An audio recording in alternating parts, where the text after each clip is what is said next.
There is a spirit who is awake while we sleep. He creates within us the wonder of dreams.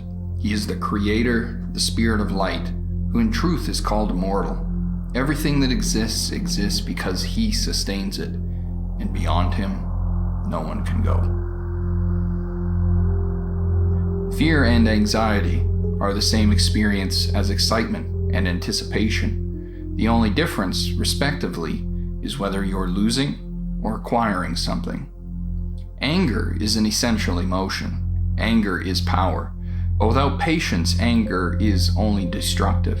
Anger plus patience equals assertiveness, and assertiveness is necessary for leadership. Don't avoid anger, instead master it, and it will carry you wherever you need to go. Attachment is the cause of all suffering. If you hold on to nothing, call nothing mine, identify with nothing, then you will never have anything to lose. Happiness is a house, but the world is made of sand. The only constant in life is change. Consequently, if you ever did establish the conditions of happiness in this world, change and chance would eventually destroy it. Only a spiritual life devoid of clinging and possessiveness offers a real promise of happiness. There are two forms of happiness in this world, pleasure and joy. Pleasure is fleeting, temporary, and quickly turns into guilt. It causes tremendous regret, pain, and suffering. On the other hand, joy is lasting, fulfilling, and turns into lasting fulfillment. Joy is built on serving others, and pleasure is built on serving selfishness. If you only think about yourself, you'll have nothing but problems. But if instead you learn to think about others, you'll always have interesting things to do. You cannot add a single day to your life by worrying. Just consider the birds. Who feeds them? God feeds them. And if that is how God cares for the birds, then how much more is he going to care for you? If you keep doing what you've always done, you'll keep getting what you've always gotten. Oftentimes, people prefer misery over change. This is a fitting punishment for the proud. Everything in life comes from what we think. Former thoughts, words, and actions have become our present state, and right now we are sowing the seeds for our future.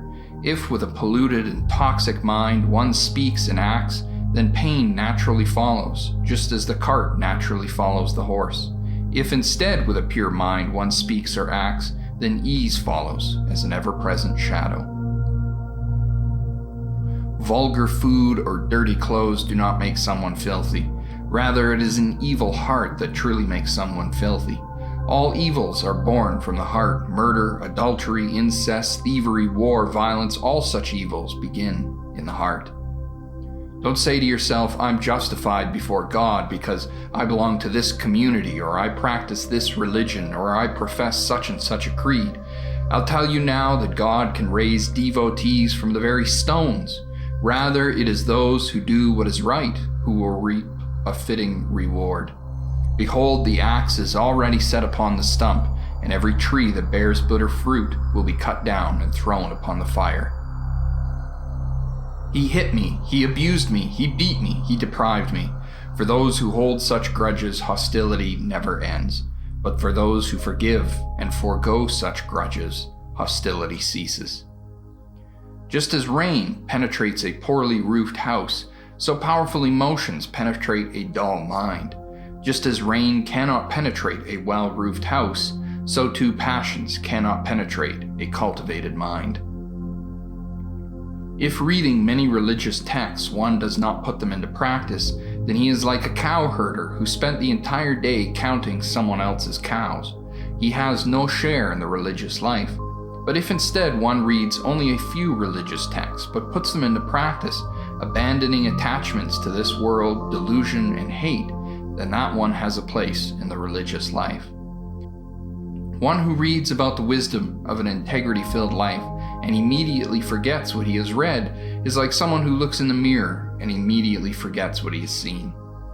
There is no religion superior to this, to care for widows and orphans in their distress and to remain unpolluted by the world.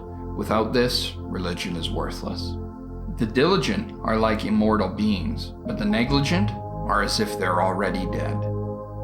Childish, unthinking people go through life as their own worst enemy.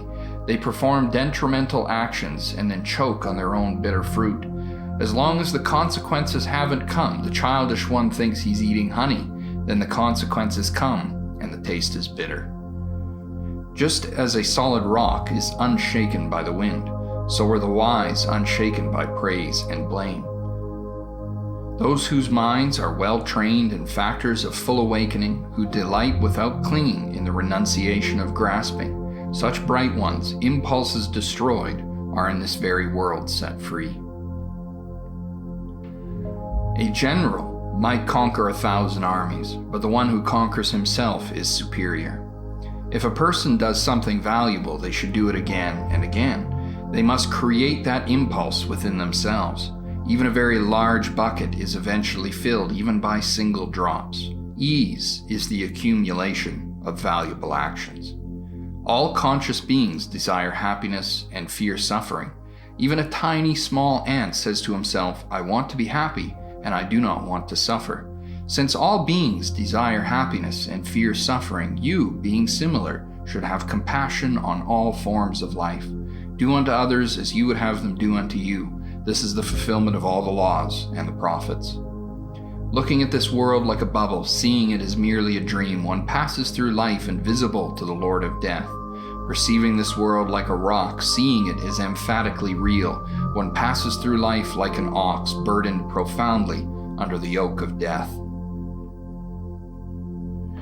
Do not scorn correction from God. Do not resent misfortunes that are meant to teach you something, because God disciplines those he loves, just as a father corrects the child he loves. Hold fast to discipline and never let her go.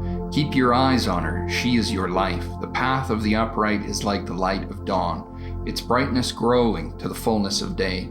More than anything, keep a watch over your thoughts, since it is here in the heart that you will find the well springs of life. The lips of a harlot or an adulterous lover drip sweet with honey, but in the end it is as bitter as wormwood. Be content with the wife of your youth and drink water from your own cistern. Just look at the ant. He has no boss, no employer, and yet all summer he labors to acquire food and stores resources for the winter. An arrogant spirit goes before a fall. A braggart will surely soon stumble. Listen to your dreams, because they will compensate for your flaws. The obese man dreams of vomit. The womanizer dreams of hideous women. The warmonger's weapons are rendered limp and dull. In the world of dreams, God warns us all, but the foolish seldom attend and listen. Indeed, death is something devoutly to be wished, to die, to sleep, perhaps to dream, but isn't that the rub? For in that sleep of death, what dreams may come.